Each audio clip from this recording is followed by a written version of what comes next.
Un nouveau testament en arabe dialectal tchadien vient d'être publié. L'ouvrage a été dédicacé ce matin à l'église numéro 12 de N'Djamena en présence du chef du gouvernement. Les forces armées tchadiennes en intervention au Mali poursuivent leur mission. La télévision tchadienne a déployé une équipe dynamique sur place pour suivre les Fatimes dans leurs activités. Vous suivrez 2 reportages exclusifs dans ce journal. N'Djamena abritera bientôt le sommet des chefs d'État et de gouvernement des pays membres de l'agence panafricaine de la Grande Muraille Verte. Prélude à cet événement, une réunion préparatoire se tient depuis ce matin dans la capitale tchadienne.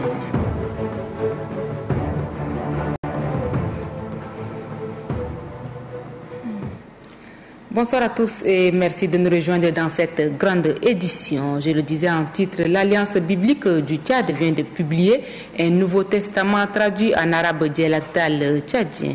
La cérémonie de dédicace s'est déroulée ce matin à l'église évangélique numéro 12-6 au quartier Moursal. Cette cérémonie riche en couleurs a vu la présence du Premier ministre Joseph Djimbrangar Dadnadi représentant le président de la République. Reportage à Sirana Batinga. Est-ce que nous sommes contents? Sommes-nous vraiment contents? Est-ce qu'on peut entendre la parole de Dieu?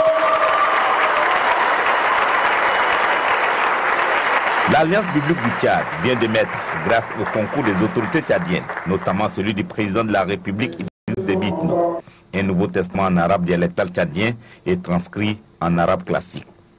C'est une œuvre vieille de 15 ans qui a vu son couronnement ce samedi 6 avril 2013. De nombreux orateurs se sont relayés à l'autel pour expliquer le bien fondé et le cheminement de ce projet. Mais l'on retiendra l'intervention du directeur de l'Alliance biblique du Tchad, la prière des circonstances du secrétaire général de l'entente des églises et missions évangéliques du Tchad et les mots du Premier ministre représentant le président de la République Idriss Déby Itno.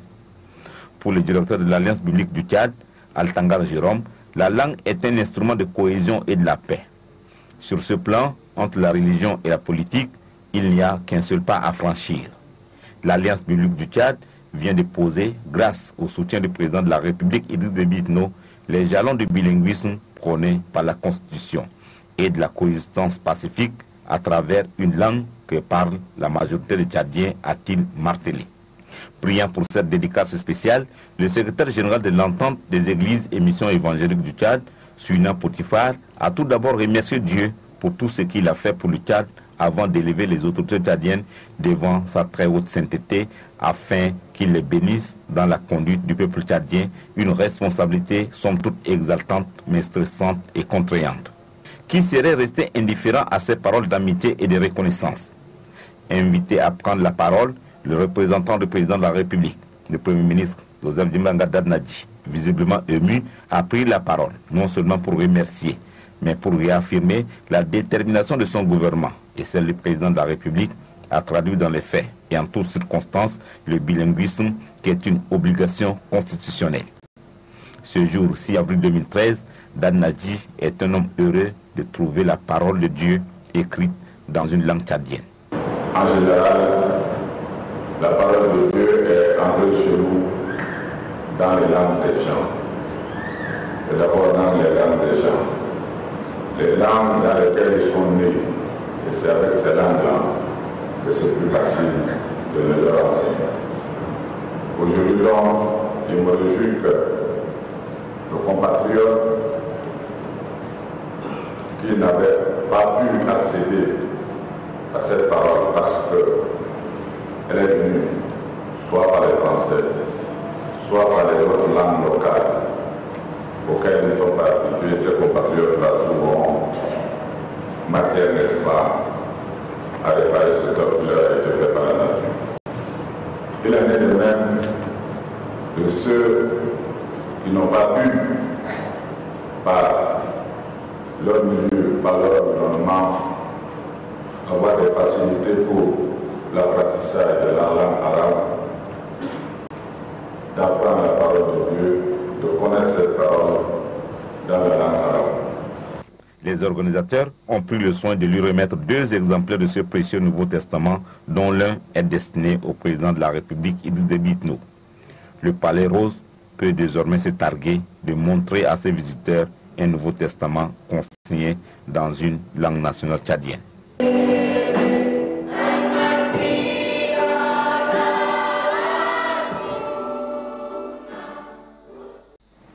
Les Fatim poursuivent désormais leur mission dans la région de Kidal. Kidal est en effet la troisième ville conquise des mains des terroristes il y a 2 mois environ. Une équipe de Télé Tchad qui suit les Fatim nous a envoyé ce reportage exclusif. Ramat Bourma, Kamaladine Ousmane et Amat Makaila. Regardez.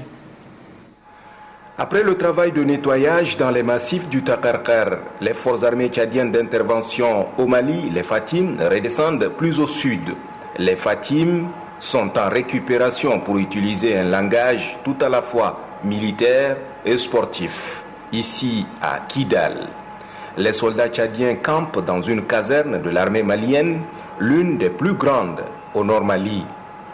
Le camp du 72e régiment d'infanterie de l'armée, la RIR, tient sur 18 km à la ronde. Il faut dire que l'État malien a vu grand. Le dispositif de sécurité sur le camp est réglé au millimètre près. C'est ici, aux abords de ce camp, qu'un kamikaze s'est fait exploser il y a 1 mois. Le danger est donc permanent. Dans la phase actuelle, les snipers de l'armée tchadienne se préparent à toutes les éventualités, comme ici, avec la redoutable M99, capable d'atteindre sa cible sur une distance de 4 km, munie d'une jumelle de la dernière génération. Expliquez-nous, qu'est-ce qui se passe ici? C'est quoi ce poste? Oui, ici, c'est la brigade prévôtale qui est installée ici depuis qu'on est arrivé. Donc, ce sont eux qui contrôlent tous qui sortent de la ville et puis tous ceux qui entrent. D'accord. Voilà. Et le MNLA, qu'est-ce qu'il fait? Oui, il contrôle les civils et puis pour eux, c'est un peu différent que nous. Oui. Voilà, nous, on a nos limites, on va contrôler, peut-être eux aussi, ils vont contrôler d'autre part. La vie dans le camp est presque ordinaire. Tous les jours, c'est le même rituel. Il faut faire les bagages comme si on voyageait alors qu'il n'en est rien. Disposés en groupe et en secteur, les Elmas de Fatim ne chôment pas.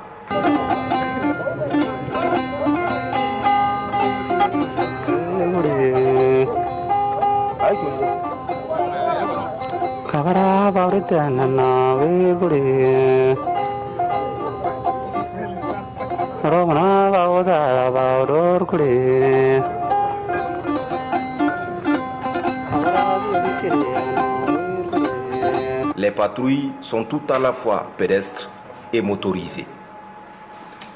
La nuit tombe sur Kidal, nous sommes près de 20 heures en heure locale. Les forces armées tchadiennes campent ici dans un ancien camp de l'armée malienne. Les nuits ici sont courtes et fraîches et tranchent singulièrement avec la canicule de la journée, près de 40 à 49 degrés à l'ombre. La sécurité et la sérénité se rétablissent progressivement dans la région de l'Adrar des Ifogas. Les Fatim sont chargés de la sécurisation de tout le corridor allant de Gao à Kidal. C'est encore une autre exclusivité signée Ramat Bourma, Kamaladine Ousmane et Amat Makaila. Nous sommes à Kidal, la cité martyre, 2 mois après notre premier passage ici au chef-lieu de la région de l'Adrar des Ifogas. Kidal renaît de ses cendres. La ville retrouve timidement son animation. Le marché ne grouille pas encore du monde. Les hommes du MNLA sont visibles dans tous les artères de la ville. La sérénité actuelle tranche avec la psychose d'il y a 2 mois, quand les forces armées tchadiennes d'intervention au Mali arrivaient ici dans leur progression vers le nord Mali. La seule certitude est que le calme et la sécurité se rétablissent progressivement. Les filles qui sont là, il n'y a pas de problème avec les gens. Même si se trouvent les gens dans les terrains de guerre, il n'y a pas de problème. Il va saluer, il va fouiller, il est parti. L'arrivée des Tchadiens, là, vraiment, il y a le marché quand même, franchement. Vraiment, on les remercie très bien. Hein?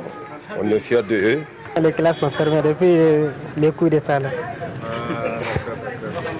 C'est dur, hein? Oh, c'est dur. Oui. Qu'est-ce que vous faites maintenant? Pas de travail. Bon, maintenant, moi, je règle les antennes. Hein? Je règle les paraboles, quoi. Tu es un technicien de paraboles? Voilà. Vous captez la téléchat ici? Oui, j'ai capté les téléchats ici, normal. Fini le calvaire du Moujao, des Ansaradine et autres supplétifs, la sécurisation de la ville et de ses habitants, mais bien plus de tout le corridor allant de Kidal à Gao est désormais sous la responsabilité des Fatim. Le général commandant les forces des Fatim est formel. Nous sommes revenus tous à Kidal pour une récupération.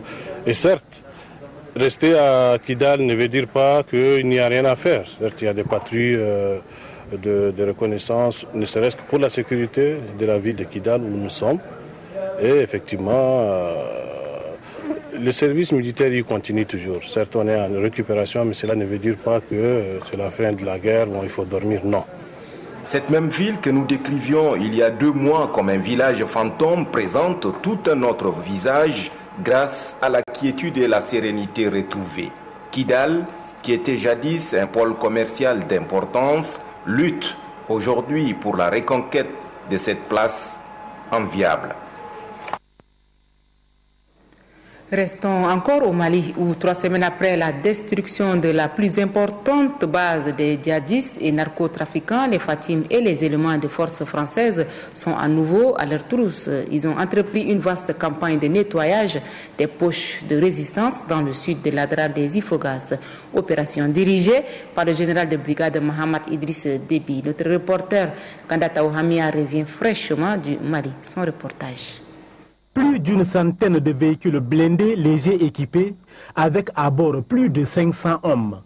Ce sont les éléments de la force armée tchadienne d'intervention au Mali, Fatim, de l'opération Serval. Ils sont aux trousses des narcotrafiquants retranchés dans les massifs des Iforas, leur porte d'entrée. Conduite par le commandant des Fatim adjoint, le général de brigade Mohamed Idriss Déby, les éléments tchadiens ont parcouru tout le versant sud des massifs des Iforas. 11 zones identifiées comme dangereuses et servant de cache d'armes des djihadistes ont été passées au peigne fin. Une mission périlleuse sur un chemin truffé de pièges. Sur ces passages obligés que vous voyez derrière moi, était placée une mine. Il a fallu que l'équipe de déminage, aidée par les éléments français de l'opération Serval, pour faire exploser la mine avant que les véhicules ne puissent passer sur ces passages. Du Wadi Tahor à celui de Intalag, proche de la frontière algérienne, en passant par le Wadi Intouhoukei, à Masdecha, d'Oussakat, jusqu'aux collines d'Ibadian, des tonnes de munitions et matériel de guerre cachés ont été systématiquement détruits. Cette opération qui consistait à réduire les postes de résistance, voire les anéantir, a été un succès exaltant. Et la perte d'un soldat tchadien n'a nullement affecté le moral des Fatim qui entendent bien continuer leur mission avec dévouement, loyauté et fidélité. Le sud d'Adrar était pratiquement l'entrée principale des terroristes et des narcotrafiquants autrefois. C'était un point très important. Sur ce point, je pense que comme vous l'avez vu, on a vu beaucoup de matériel, munitions et des anciennes positions et des trous dans lesquels autrefois ils cachaient leur matériel. Le soldat tchadien est toujours prêt. Il a le moral haut. Ce n'est pas quelques narcotrafiquants ou quelques djihadistes qui vont changer le moral tchadien.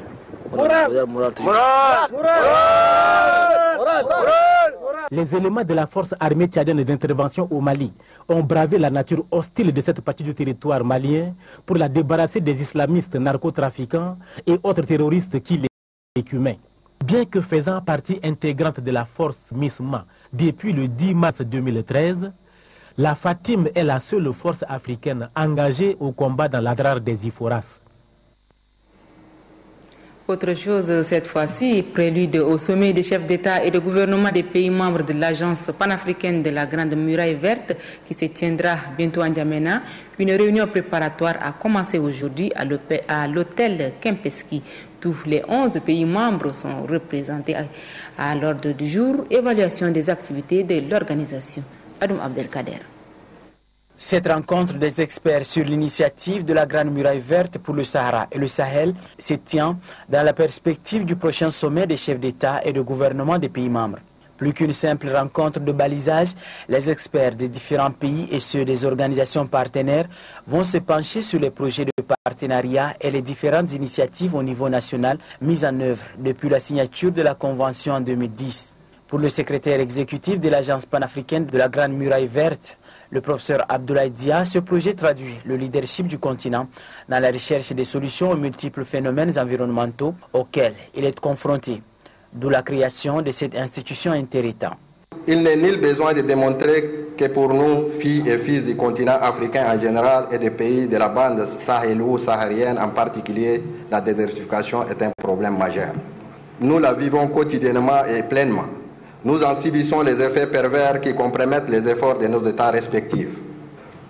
Face à cette situation, les chefs d'État et de gouvernement africains ont créé l'initiative de la Grande Muraille Verte. Cette initiative est pour nous la meilleure réponse à la lutte contre ces fléaux. Selon le président du Conseil des ministres de l'Agence panafricaine de la Grande Muraille Verte, la richesse africaine est basée sur l'environnement et le phénomène de la sécheresse plombe l'économie des États africains. L'initiative mise en place par les dirigeants africains traduit aussi la volonté de ceux-ci de placer l'environnement au cœur du développement.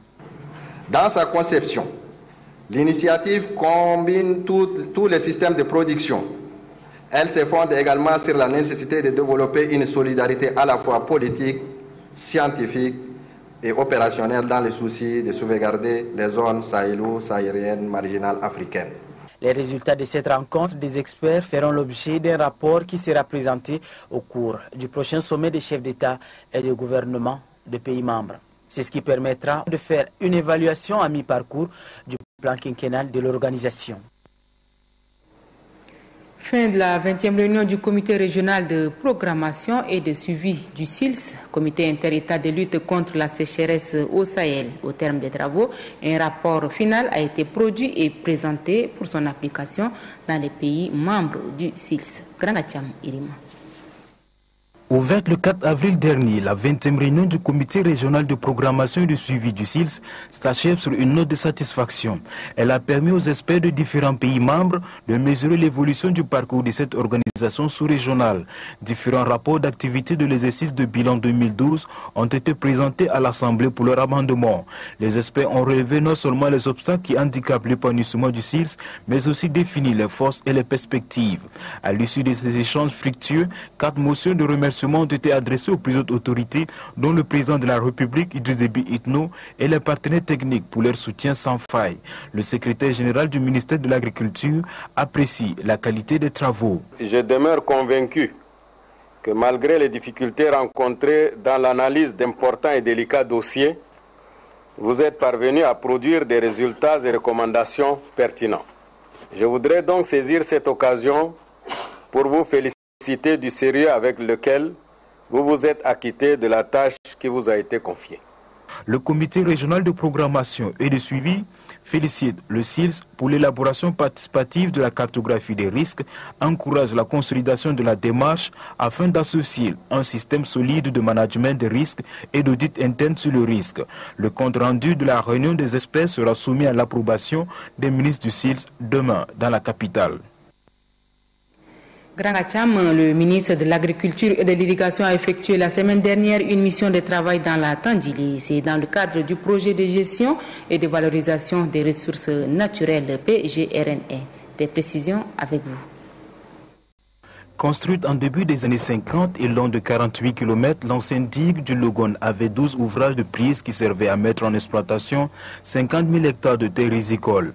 Aujourd'hui vétuste, la digue ne permet pas aux paysans d'avoir les résultats escomptés à travers les différents projets agricoles.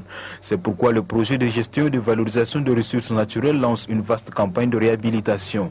Long de 48 km, l'ancienne digue connaîtra une extension de 72,93 km, ce qui permettra de mettre à l'abri près de 100 000 hectares. Pour s'assurer de l'effectivité des avancements des travaux qui s'effectuent dans la localité de Katoua sous-préfecture située à 80 km de Bangor, le ministre de l'Agriculture Dandela Oblé et son staff se sont rendus dans la dite localité. Dans le département de la Tandjili, il y a la réhabilitation de la prise d'eau du Logon. Chenal, long de plus de 7 km conçu pour alimenter un bassin de rétention et des canaux dérivés, le bassin de rétention a une capacité de 7 800 000 m3 d'eau, ce qui permettra d'aménager 1800 850 hectares. Le but de ces deux projets vise le développement du monde rural, devrait préciser le ministre de l'Agriculture. Il y a eu un problème pour la gestion de ce projet, le PGRN, et c'est un problème de conflit de personnes, un problème qui devait avoir une solution depuis, mais qui a duré. Et quand nous sommes arrivés, nous avons quand même pris les choses à bras le corps pour trouver une solution à ce conflit. Et nous avons mis en place des structures et des personnes qui sont chargées de la gestion de ce projet. Nous avons eu aussi un entretien avec les entreprises qui sont en charge de la construction de cette digue. Cette digue n'est pas complètement détruite. C'est par endroits qu'il y a eu des problèmes de fissures, mais qui vont être facilement colmatés. Le projet de réhabilitation complété par la construction de la nouvelle digue du Logone apportera un plus dans les cultures irriguées des riverains. Le coût global de l'opération des 4 marchés s'élève à hauteur de 10,5 milliards de francs CFA. Du 12 au 28 mars dernier, Libreville, la capitale du Gabon, a accueilli 2 grandes réunions. La rencontre statutaire de l'Association des pays producteurs de pétrole africains et le Congrès africain du pétrole et exposition 5e édition. Le Tchad a été représenté par le ministre de l'énergie et du pétrole, Ndjerassem Le Bemadjel, et le représentant de la Société des hydrocarbures du Tchad, Mohamed Kasser Younous. Les 2 rencontres étaient placées sous le thème « Perspectives pour les hydrocarbures en qualité en Afrique, l'équilibre durable de la qualité de ces images est à excuser ». L'atelier d'élaboration de la politique nationale d'alimentation, de nutrition et de santé scolaire a pris fin hier. Un atelier organisé par le ministère de l'enseignement fondamental et de l'alphabétisation en partenariat avec le programme alimentaire mondial. À la faveur de ces assises, une feuille de route nationale a été élaborée pour améliorer les cantines scolaires. Estelle Abdelkader. Le gouvernement et le système des Nations Unies disposent désormais d'une feuille de route pour un programme de cantine scolaire nationale. Cette rencontre a permis de diagnostiquer certains problèmes liés à la santé, à l'alimentation et à la nutrition. 2 jours durant de travail, les participants ont épulché plusieurs thèmes, entre autres l'intégration du programme dans les activités déconcentrées des communes et le partenariat stratégique ainsi que la coordination multisectorielle. La représentante du programme alimentaire mondial se réjouit de cette rencontre. Alice Dairou Martin invite les séminaristes à compiler les propositions faites au cours de cette rencontre afin d'améliorer le contenu de cette feuille de route nationale. Le représentant du ministre de l'enseignement fondamental et de l'alphabétisation, Samafou Baba, pour sa part, remercie son partenaire PAM pour la tenue de ces assises. Vous avez défini d'une manière formelle la vision multidimensionnelle de l'alimentation scolaire au Tchad. J'ose croire que vous êtes parvenus à des résultats concluants susceptibles de soutenir les nouvelles orientations vers un programme d'alimentation scolaire durable et efficace. Aussi, permettez-moi de vous féliciter de la qualité du travail abattu, d'autant plus que le fruit de tous ces efforts va donc inéluctablement contribuer à l'amélioration des conditions de vie et de fréquentation de nos enfants dans les établissements scolaires. Cette conférence fait suite à une conférence tenue en 2011 et 2012 sur la Fondation mondiale pour la nutrition de l'enfant. Un forum qui a regroupé les acteurs mondiaux, parmi lesquels le Tchad a pris part aussi. Et puis la teneur de ce communiqué de presse, l'Association des jeunes unis pour la réconciliation nationale et le développement à Jurnes salue les actes du président de la République, notamment la pose de la première pierre de construction de la basilique dans la cité capitale vitrine de l'Afrique centrale et la réhabilitation de la cathédrale Notre-Dame de la Paix de N'Djamena.